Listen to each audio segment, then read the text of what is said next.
Today's podcast episode is brought to you by, are you sure, Heavenly Father, that's really what you want me to talk about today? Because that was kind of how I felt when we started marinating on what we were going to talk about today. But this was the topic that came very clearly to my mind that even when I tried to deviate, I felt like, no, that's what you're supposed to talk about. So we're going to go for it. And it is, drumroll, the law of chastity. Okay. And I feel like this is a topic that a lot of times I've heard people talk about, if they have to give a lesson on this in church, they're like, oh, like they kind of act like, oh my gosh, that's rough. Good luck. But it's not a terrible thing. It's a wonderful thing. And I think the reason why that came to my mind and I felt compelled to share about it and that we should talk about it today is there's a lot of information floating around out there about the members of the Church of Jesus Christ of Latter-day Saints, otherwise known as Mormons. And a lot of it is complete misinformation and falsification and all kinds of other things. And so, one of the things that I learned that was really powerful to me when we were podcasting several seasons ago was from Sharon McMahon. Sharon Says So.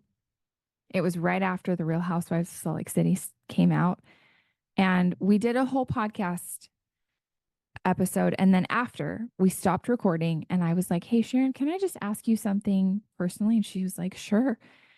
And I said, this Real Housewives of Salt Lake City just came out, and I've seen the previews for it. And apparently, it's a TV show with, at the time, the whole cast were either non members or women who were not active in our church. And yet they were kind of spinning it as like, this is a great representation of like, now you're going to get to know what Mormon women are all about.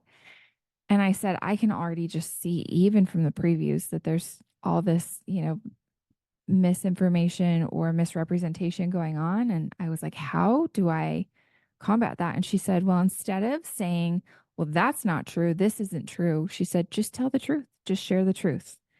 And I loved that. And while that first season came out, especially, I would intentionally watch an episode and then try to share, not like, hey, just so you know, that's not true, but I would just try to intentionally share things that were truth around that same time so that if someone who followed me saw the way that we live, they could be like, oh, that's not actually true. See, like I know that she's genuinely actually lives that church's beliefs and value system, and that's not what they do. So I think that law of chastity is something that's a little bit misunderstood, misrepresented. I especially think that the way the world sees it, it's oftentimes just like tossed to the side, like, oh, that's so dumb and old fashioned and silly. And, why would anyone even consider that anymore? But there's a reason that we believe in it. And there's a reason that it can bring a lot of wisdom and protection and good things into your life. And what I think is actually really interesting too is that it starts in the Bible. And in Genesis, which I always love when we can pull things from the Old Testament, because then we've got all the Christians and the Jews on the same page. So I was excited to see that a lot of the roots of why we believe in this come from the Old Testament. But I wanted to ask you, Neil, when you were a missionary and you were teaching people who had never heard of our church before about the law of chastity, first of all, where did that come in? Like, was that kind of in the very beginning or toward the end after they had been through lots of other lessons? And then what were people's reactions usually when they found out about that the first time? Yeah.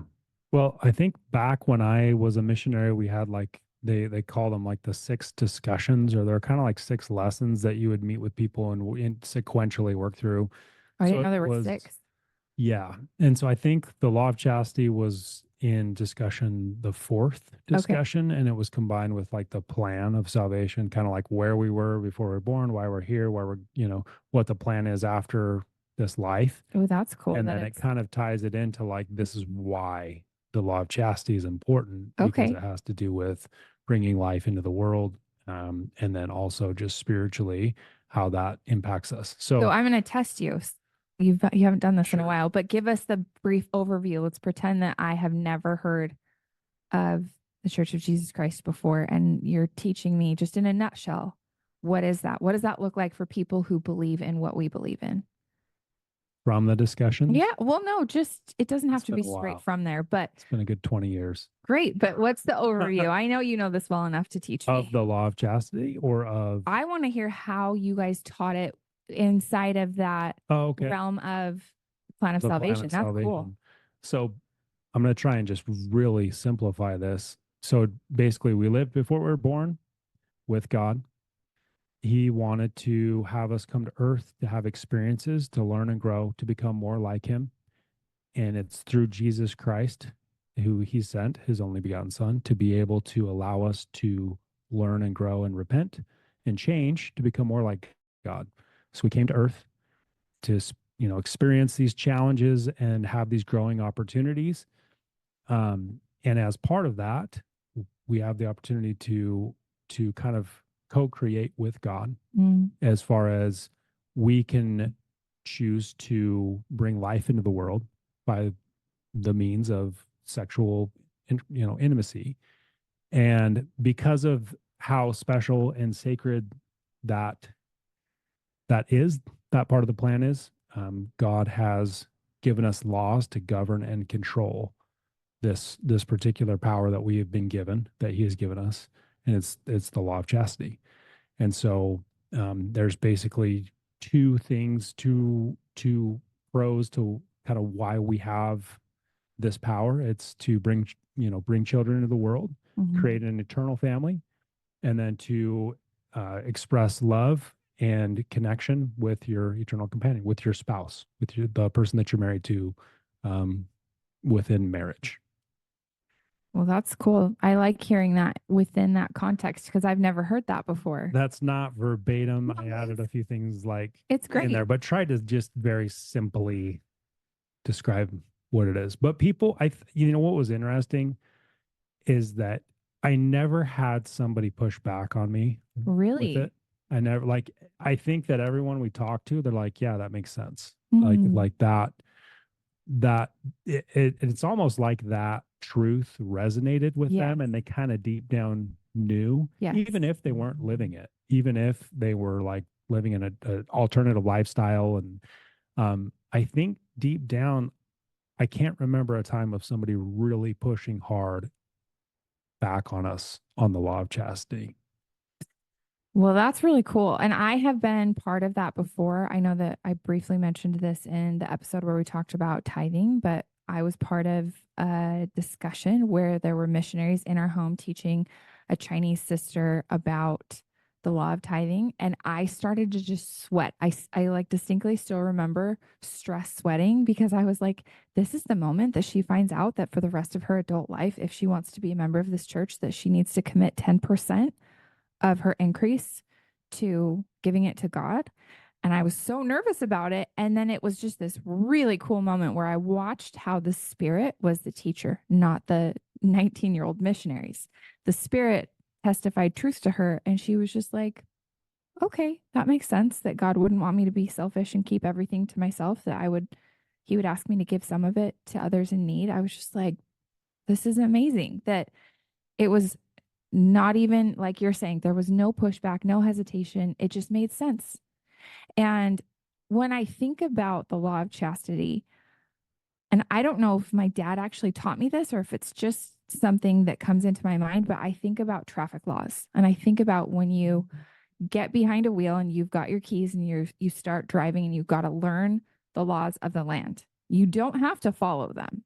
There's not some like magical force in your car that forces you to stop at a stoplight or to drive the speed limit or to, put on your blinker when you're changing lanes or check your blind spot. But there are all these laws that are there to protect you.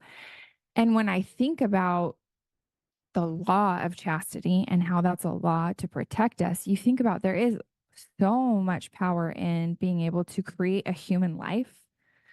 Like when we did that together, and then just with each of our babies, you meet this person that you created for the first time. And it didn't matter that they were inside of my body, which is also a miracle for 9 months, but you meet that baby and it's like, wow, we did that. And it's like one of the most common, ordinary things in the world. And yet it's the most like miraculous and spectacular thing that you'll ever experience. And I think that in kind of a funny way, it's a little bit like that when you get in a car and you're like, whoa, I can get from point A to point B so fast. And I can basically go wherever I want. And that's true, but there's rules there to protect everybody. There's rules to stop when you're supposed to stop and go when you're supposed to go and go at certain turns and, at a four-way stop, take turns. I mean, imagine if it was just anarchy. Imagine if we all just did whatever we wanted and there were no rules anywhere. It'd be pretty scary out there. So when I think about this huge responsibility, this set of car keys that God gives to us when we have, like, even just adolescent bodies and we're able to create human life, it makes a lot of sense that, first of all, there's protection so that we're careful with that power, we're careful with that responsibility. But then also, there's this another layer of the law of chastity that you and I were talking about at dinner this week, where we were talking about how cool it is that it's by design. It's not something, I think that, even though my parents did a great job teaching me, like, oh, like, sex is beautiful, it's between a husband and wife, and it's bonds you, and it's a great thing. But then there were so many, don't do this, don't do that, be careful of this, don't, that it kind of felt like, okay, but it's kind of almost like a bad thing. And I love that our church has, in over the years, I think, done a really good job of progressively describing that in a way that doesn't feel scary or like, oh, that's a bad thing. So when we go to our temple, there are 5 major promises that we make with God that are actually in our church handbook that, like, anyone can look up. It's public information, it's not a secret. And one of those 5 things is to keep the law of chastity. So to me, that's really interesting that there's only 5 things that God asks us to do when we make these really important promises in the temple. And that's one of the 5. And that it's actually written that, like, that you should have sexual relations with the person that you're legally and lawfully wedded to according to God's law. And this is just what we believe in. And I want to really specify that this isn't me like trying to sound a trumpet to the whole world that, like, everyone needs to live the way that we live or else they're bad or this is, I really wanted to take this as an opportunity to clearly explain this is what we believe, and this is why too. And so when I look at that as something that God says, like, hey, I gave this to you, I gave you these car keys, and it's awesome. You can not only get from point A to point B, but experience really cool, magical, wonderful things within those bounds, if you're willing to keep the laws. And so for us, the emotional connection that you're able to make inside of marriage is really, really cool.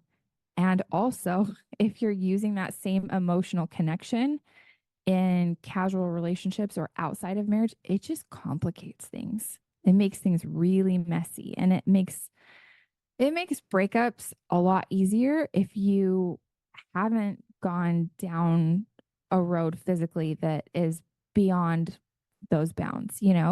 And in the same way that if you start driving around and just ignoring all the traffic rules, like, you're kind of asking for it. You're asking for trouble. You're asking to get hurt. And so when I think about how God's given that rule to us and all of his laws, they aren't like to keep us from having fun. They aren't to make it so that we're prudes or we're not enjoying life to the fullest. It's literally to keep us protected. Yeah, no, absolutely. And I think that's kind of the general reason why a lot of times we teach people who had like no idea about our church or maybe weren't even religious. There's something like innate that you think about, you're like, yeah, that makes sense. And I think even in just going to recovery meetings and seeing people who really didn't have a religious background, I think that there was kind of a lot of times an agreement of like, okay, this does something to me when I misuse this, or as far as like if you're subscribing to that idea or of like, you know, living the law of chastity, people who don't live that law, they they feel it. The ones that I ran into, they're like, man, I just don't feel good. And they'll talk about like emotionally or spiritually, even if they're spiritualistic, they're like, I just, I feel a certain way. I don't feel connected. I don't feel connected to God. And so I think there's such a spiritual component, like almost, you know, way more than we would like to think, that can keep us closer to God or further away, depending on how we're living the law of chastity. Right. And I think that trouble comes, challenges come, and separation from God can, you know, be really strong not living that law. And so it was interesting to me because I have heard the argument of like, well, that's just because you were taught that growing up, that's why you're feeling shame or guilt about not living it, or you Mm. know, not doing these things. It's because you're going against your childhood religion. But I met like meeting a lot of people who don't have those, that upbringing, who weren't brought up in faith or whatnot, they still felt those same feelings of disconnection or connection in, you know, keeping the law. They felt, they're like, yeah, I get it. You know, I've connected to my spouse, and that makes sense. So really, really interesting. The spiritual component of that is really fascinating to meet all walks of life and a lot of people who that just innately aligned with. Yeah, well, going back to what we talked about in the beginning, too, that it's a lot more universal than people may realize, because I think it can feel like, whether it's for members of our church internally or even people from the outside looking in externally, like, wow, that's old fashioned. Like, you guys still believe in that? Like, nobody believes in that. Well, actually, the law of chastity originates from, I mean, we believe it originates from God, but it's written about in the Old Testament. So in Genesis 1:22, God commands each living thing to reproduce after its own kind. And then, when we learn about Adam and Eve, that they were brought together, this is again Genesis 1, that they were commanded to multiply and replenish the earth. So these are things that God established, set up, talked about in the very first chapter of the Bible. And then the Israelites were taught by the Lord, thou shalt not commit adultery. That's in Exodus. That's the second book in the Bible. Like, okay, here's your list of commandments. That's one of them. It's really important. And then if we keep going and we get into where Jesus teaches, he teaches a lot about adultery and about, keeping yourself clean. And so I think there are a lot of faith systems out there that actually do, maybe you don't even realize it, but actually, if you got down to like the true roots of your religion, is probably in there somewhere, even though a lot of people maybe don't practice it anymore. And I actually had a really interesting conversation with a girl that I used to go to for like a beauty service frequently. And she's Catholic. And she was telling me, like, oh, a lot of Catholics, don't practice this as actively as they might realize that the Catholic Church believes in it, but we absolutely believe in the law of chastity, even though there's plenty of Catholic people who maybe aren't, you know, fully embracing that. That's definitely part of our belief system. And so I also found this super interesting to watch. I think it's called like Jewish Matchmaker or something. I was watching it recently while I was recovering from surgery. And it was fascinating to see this lady who was meeting with these single people who wanted to date other Jewish people. And she would go through and say, like, okay, where are you at with this? How important is that to you? Things like, are you eating kosher or not?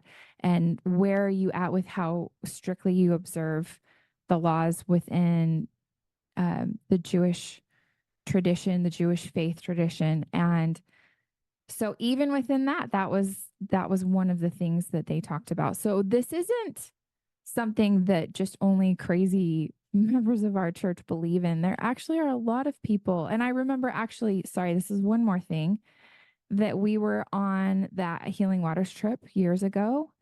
And there were a couple of girls there who were devout Christians, not members of our church. And they were telling me, both of them, about how they were waiting until marriage to, you know, have sex with their spouse for the first time, like that was something important to them. And I was like, wow, that's so cool. Like you just don't hear enough of that anymore. And so maybe that's why I felt compelled today too to be like, it's not that weird. It doesn't make you a dork. There's actually really good reason for that if that's what you choose to subscribe to or to commit to. And it's a really cool thing that has a lot of blessings if if you can do it. Yeah. No, and I think part of it's for how it totally makes sense to me, like how important that law is and like what effect it can have on your life in the positive and then also on the negative.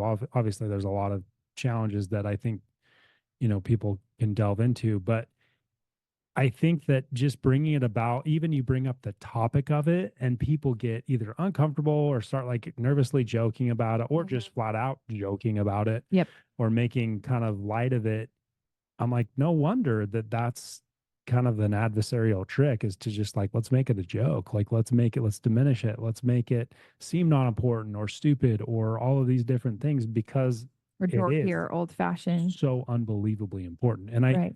And I had this experience too, like I taught I'm teaching again seminary. So it's basically you're teaching the kids that go to high school as part of Teenagers. kind of teenagers. And before they go to school, they have kind of a seminary. It's like a little church class basically where you learn about And uh, here it's early morning. yeah, so it's early morning, so we got to get up and do it. But even then, I remember we had a lesson where we were talking about this kind of they call it for the strength of the youth. It's like a little booklet that goes through our church's values, and one of them was like your physical body and keeping it sacred, having to do with the law of chastity. And I remember splitting up the parts of this book by topic, and then having the kids kind of group up and talk about it, or I think it was maybe individually, certain people were going to talk about certain sections. And I handed like, I brought it up to one person and I'm like, hey, like, okay, so you'll be talking about this section and in it is the law of chastity. And like, even then you could see people kind of nervously joking about it. She's like, oh my goodness, like I'm going to have to talk about this. And I'm like, no, this is the coolest thing. Like, this is such an awesome blessing that God has given us. It's the words that they used at that time were like, it's beautiful and sacred. It's for, the connecting of our spouses together.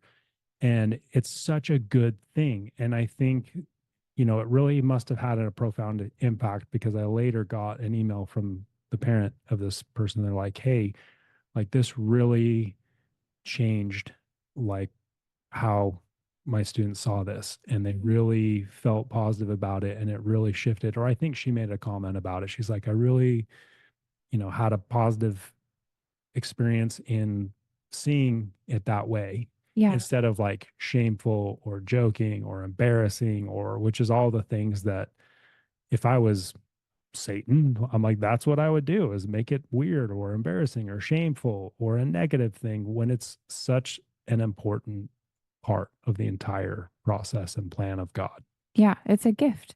It's a really cool gift. Absolutely.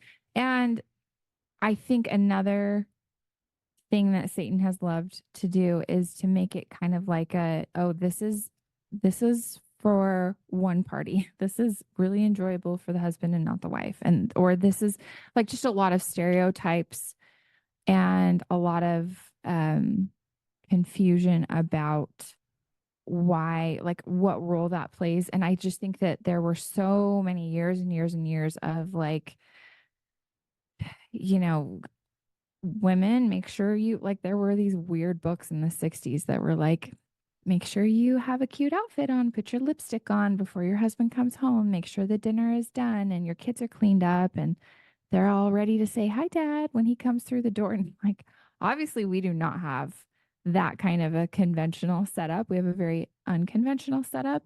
But I also think that finally, too, women are feeling like, oh, this is for me too. This is to be enjoyed and not just, it's not just a checklist or a chore or a thing that I have to like be submissive and do even when I don't want to or whatever. I really think too that there's so much value in women understanding. And we did a really cool episode on this a long time ago with Jennifer Finlayson Fife. I also did one with Amy Gianni about this, just about women enjoying their sexuality and that this is something that is God given and it's awesome. And it's not like, I think that that is also like a, okay, I remember hearing that kind of thing, like save yourself for your husband. And I don't know, maybe that resonates with some people, but for me, I think the way that I want to teach my girls is more like save it for yourself to be awesome and to not have it complicate or muddy the waters in a relationship where you don't have the level of security and commitment that God has told us is going to match that level of power. Like once you are in a marriage, you've committed to have a family together, you've committed to do life together, you've literally solemnized it by law, then that's an awesome next step to go to. Like that's what it was meant for. But if you start playing around with that in casual circumstances or before you've made those commitments, it's not going to be at that level of like solidifying a really beautiful relationship that is within the protection of a marital relationship and do it for you. Like that's what I would want my daughters to learn is that this is something that's going to be so awesome and even better if you save this experience for a marriage for yourself that you don't have to look at a relationship that ends in regret that like, oh, I wish I wouldn't have done that. And I read this recently and I have to say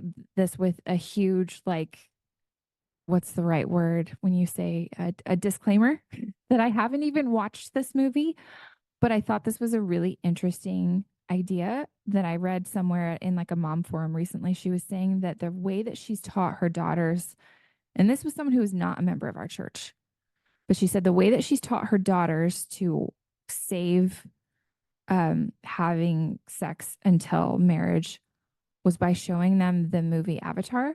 And I guess there's a scene in that movie where there's a girl who, has that experience and then the relationship doesn't work out or something. Again, I could be totally saying this wrong because I haven't seen it myself. We should watch it. But I guess there's a really profound way that she is shown having a lot of regret and feeling a loss because she gave something away that she couldn't get back. And there's all kinds of really wonderful redemptive repentance and ways that God has provided for us to fully restore things. And so I don't believe in like I'm not trying to say like, oh, well, if you've done something that you wish you wouldn't have done, like that's it. There's no going back. I just, there were, I think, some harmful things that were taught in our church that were not doctrine, that were like these weird analogies of like chewed up gum and things like that. Like, oh, the gum piece is never going to be the same. That actually like harmed me too. And so I think we have to be really careful, what we're teaching. But what this mom taught was like, it's hard to describe to your young daughters what that pang of regret feels like when you've done something that you're like, oh, like now I see, and I wish I wouldn't have gone this far with this person when like the commitment wasn't there, when that relationship wasn't at the level that would make that kind of interaction a really safe place. And so I just thought that was an interesting suggestion that she gave. And so I'll have to watch that before we let our daughters watch it. But I think that there are ways that we can teach our kids that this is something that's beautiful, that that this is how you want to do it, not don't do this, or make sure you save yourself for someone else. Like it's not for, in my opinion, it's not for someone else. It's for you. It's so that you can have the best experience, so you can be protected, so that your breakups are a lot easier.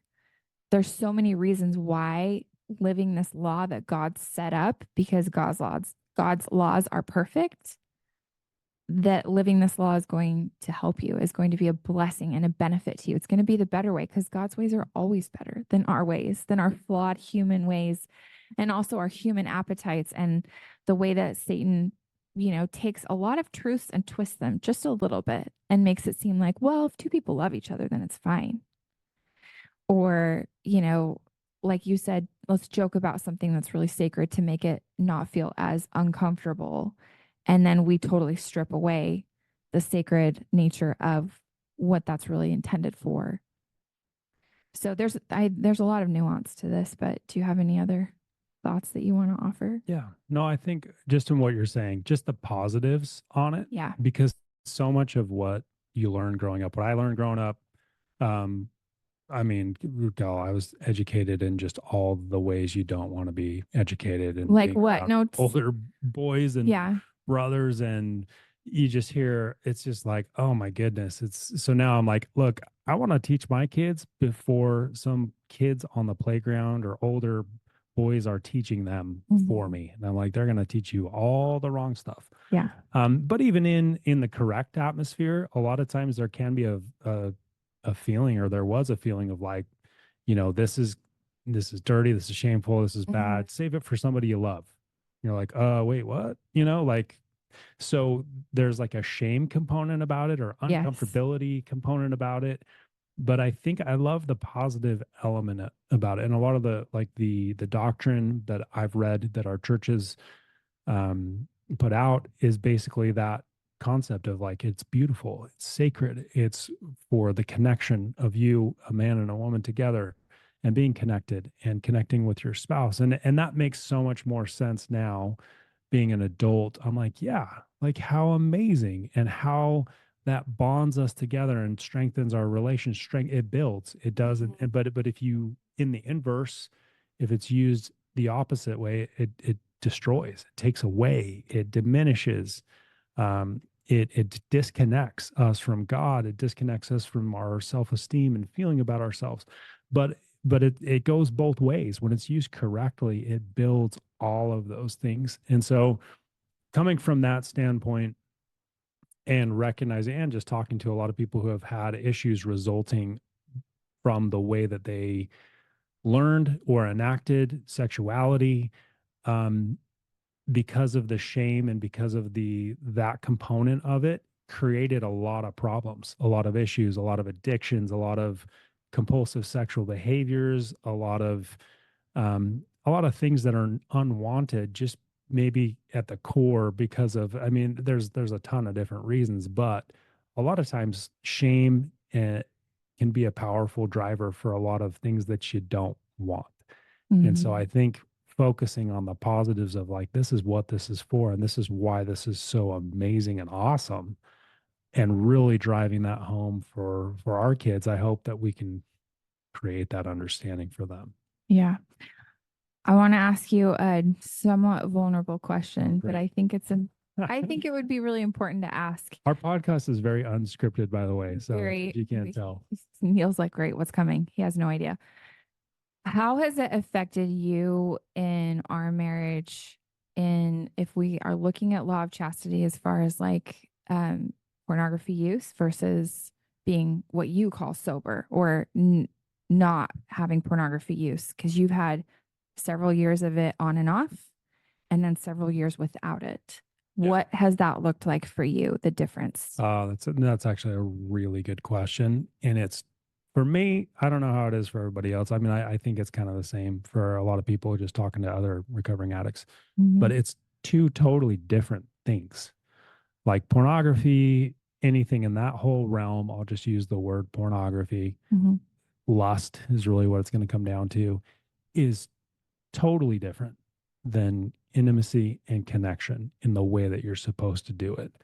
Lust is, it's totally, there is no connection at all to Hmm. it, really. The connecting, any of the personal connective components, giving of your, the essence of yourself and Feeling sharing that with loved. another person and Hmm. interacting and like to the core with somebody, that it's the opposite. You're completely disconnected from yourself, from God, from even, whatever version of another person is there, if it's like virtual or in that space, or or a live thing or whatever, like that's totally void, and it's completely lust based. So it's two totally different things. And I think seeing the difference in that interaction, and I think finally getting to a place where I was, we're able to experience actual intimacy, it was like, oh, this is way different Hmm. than what this is over here with the lust stuff. Hmm. This is like, I had no idea that it's all about connection and personal. You're connecting on the most intimate personal level with somebody and another human being, and it's not this just sheer lust, sheer physical, sheer, zero connective thing that pornography is, or anything in that realm is. Well, describe, I guess, because you've described this to me before, like after the aftermath of lust versus the aftermath of marital connection, marital intimacy connection. Like, Yeah. what does it feel like right after? Oh, yeah, totally. I think with anything in the like lust realm, is it just completely nukes like emotion, like Mm-hmm. completely removes and nuclear destroys all emotion, good or bad. You're Mm-hmm. just like flat, just like zombie. Like it just takes away and totally disconnects everything about the spiritual nature or the good things of life, emotions. And I think that's why it can become so addictive, is people like don't want to feel things or feel emotions, and they just nuke them out with a substance or with, pornography or whatever. But on the flip side of that, when it comes down to intimacy and connection, it's it's amazing. Like the connection that I feel to you, like when after we're intimate, like it brings together. It's emotionally feeling love, feeling drawn to another person, and like the good qualities, seeing them and having an understanding of one another, and a closer relationship together. And then also you feel elevated and closer to God, because being in the bounds of marriage and expressing that together, that bringing spiritually, bringing each other together, and then working to live close to God, it Mm-hmm. just brings everything together and elevates it, instead of the complete opposite, in disconnecting all of those good things and all of those spiritual things that you want. Right. One last question in this space. The first 5 years of marriage, when pornography use was pretty active, on and off, you were always trying. And then the last, let's see, what's 5 plus 8? 8 years Some good math. of, I'm really good at math because we're celebrating 13 years of marriage today. So Yes. then the last 8 years of that not being an active part of your life, describe the difference of having a marriage with that component versus without. Because from what we believe is living the law of chastity is reserving that for just interactions with you and your spouse. So maybe Yeah. if you can just compare, because I think the comparison you gave a minute ago was kind of like before marriage and then after marriage. But even within marriage, I think it'd Yeah. be really interesting for you to compare the two. Sure. No, I think the one word that just makes all the sense in the world to me when it comes to this, either way, is connection. Mm-hmm. I think that with pornography or having that a part of your life and being married to your spouse, it's insanely difficult to really truly connect with your spouse. Right. For me, I'm speaking for myself. And Also for me. when that's been there, Yeah. and I think you feel it. You can Right. tell you're like, okay, that you're this isn't really about me. This is just more about you and kind of what you want or a lust type of situation. Yeah. And it doesn't lend itself to connection, and it doesn't bring you closer together, and it doesn't feel trusting or loving or secure or stable or the element of truth at the Hmm. core. There's this like dissonance of, okay, I'm still kind of hiding. You can feel it, and it doesn't feel connecting. What's going on, and then there's like knowing that I'm holding on to lies or misrepresentations, or it just doesn't feel the can on the inverse of that. So we skip to like living in a marriage without pornography. Right. It's just it's 100% connection, and it's 100% our relationship, and it draws us closer together. And I think our relationship is way different Right. now, and intimacy is way different now, with that personal connection component of closeness Mm. as it should be, and it elevates and it adds to instead of disconnects and takes away from. Yeah. Well, last thought from me would be, because you've kind of talked a little bit about connection to God. You've touched on that just a couple of times. And so I want to go to one last analogy that I always really love, especially if I'm teaching a youth group, which is spiritual Wi Fi. So I like to think of my connection with God like a spiritual Wi-Fi tower, right? The tower doesn't move.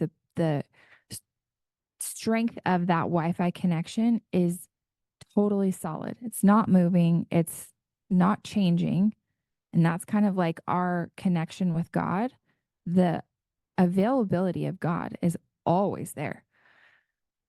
But it's our actions, our intent of our heart, all of those things that help us to either get close to Him and, am I praying? Am I reading my scriptures? Am I loving others? Am I keeping the commandments? All of those things, like those bring me closer to that spiritual Wi Fi tower where I'm like, wow, the connection's really strong. And I feel like I can connect with God very easily. I can hear what He wants me to do. I can ask and expect answers from Him and receive direction and revelation and inspiration. When I'm farther away, by my own actions, not by his, but and that can be a lot of things. That can be like contention in our marriage. That can be just kind of getting lackadaisical about my spiritual, personal spiritual practices, lots of things like that, where I start to drift and it's like, oh, I'm just not hearing as clearly. But it's always there, right? And so when I think about like how all of those actions are my choices, but He is the constant. That really helps me to know, to have a lot of comfort knowing that like God's always there. And the minute you turn to Him and take some steps back, like you can feel it. It's right there. And actually, probably an even better analogy was from Enzio Busha, who was my Sunday school teacher when I was in high school. Have I told this story on the podcast before? I can't remember. Remember? But if I haven't, if I if I haven't, it's definitely worth telling. And if I have, it's worth telling again. But when I was in high school, I read this article called Conditional Divine Love, and it bothered me. It really bothered me because the author was talking about how God's love is conditional, and he used all these scriptures to prove his point that God doesn't love everyone unconditionally, that His love is very conditional upon our actions.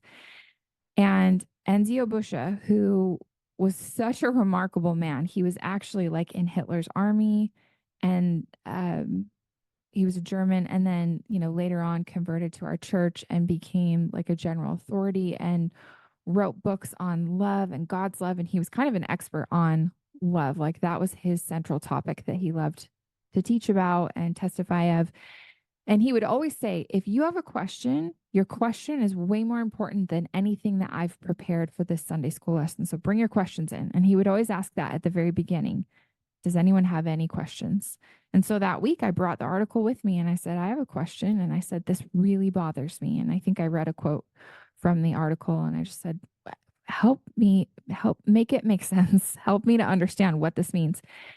And in his just sweet old Anheuser-Busch way, he kind of closed his eyes and like he would always do this, like kind of close his eyes and shake his head and just think about it for a second. And then he said, God's love is like the sun.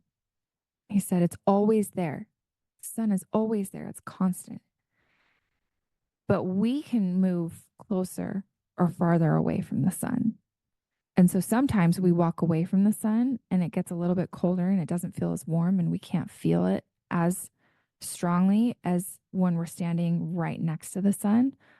But this was my favorite part of this is he said, the minute you turn toward the sun, even if you've walked far away, you can immediately feel that warmth on your face. And you can feel his love in your heart and then you can start moving closer and closer toward it again. But the second that you turn toward him instead of away, you can feel that warmth. And anyone who's been like, even on a cold day, even on a snowy day, you've had your back toward the sun and then you turn your face, even just having your face toward the sun, you can feel that warmth. Even if it's not a super hot day and you're not like, close to the sun, you're not like by the equator, you're not in like the Bahamas or something. We've all experienced that, feeling the warmth of the sun on your face. And so I think about that a lot and about how even if, this is so important to say that even if your life doesn't look like what we're describing here, even if you have pornography use in your life, even if you haven't lived the law of chastity, you're currently not, like, you can immediately feel God's love by just turning toward him and then praying and knowing what to do next, because depending on your circumstance, there may be, actions you can take or things that you can do if that's the desire of your heart. If you have a desire to live the law of chastity, then God's going to help you if that's what you want.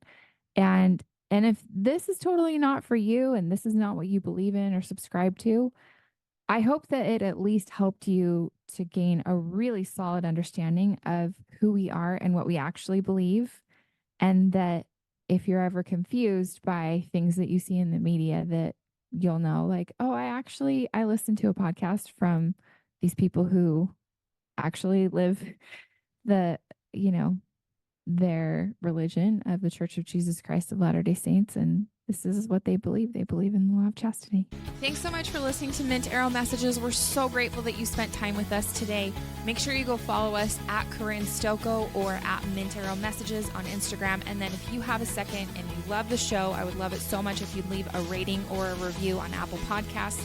That's the only way people can find out about us if they haven't heard about us before. So just go tap the stars, leave a rating or a review. If you have a second, we would appreciate it so much.